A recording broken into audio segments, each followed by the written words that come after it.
Fargo? What's in Fargo? Nothing. Nothing is in Fargo. Fargo, North Dakota, or Fargo, Minnesota, whichever state you prefer, the city doesn't really know yet, so you can call it whatever you want. It's pretty small and cold. It's about 2 hours away from Canada, so it snows there a lot. It's kind of makes you feel like it's Christmas every day because of the snow and how cozy it is. There's nothing in Fargo because it's a small college town, so the only people that live there are the college students or the teachers that teach at the college.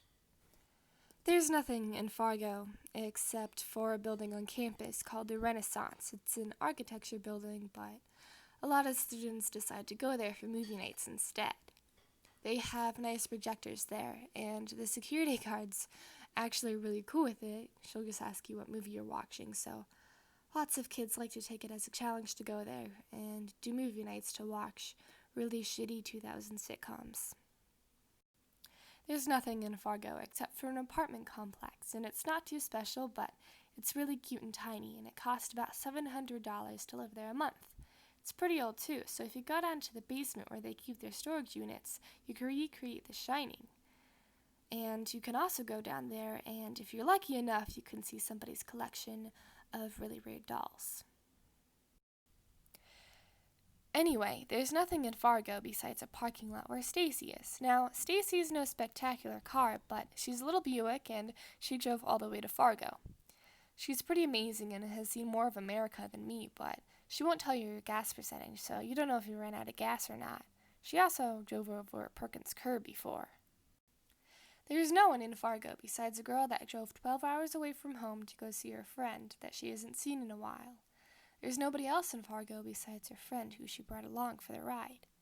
They knew that there was nothing in Fargo, but these girls still drove 12.5 hours away to go see somebody.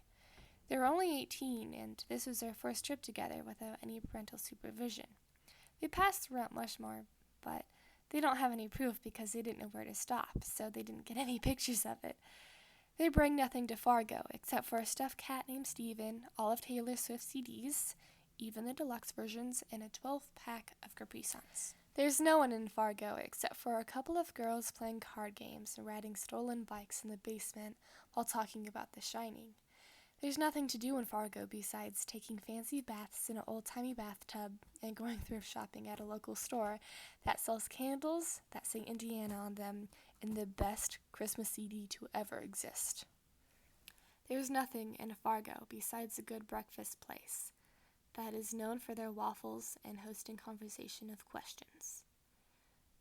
Besides that, there's also a cute little shop called Unglued that sells very cute and unmatched knickknacks about Fargo.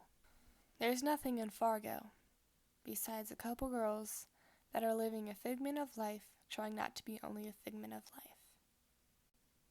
Fargo. What's in Fargo? Nothing. Nothing is in Fargo.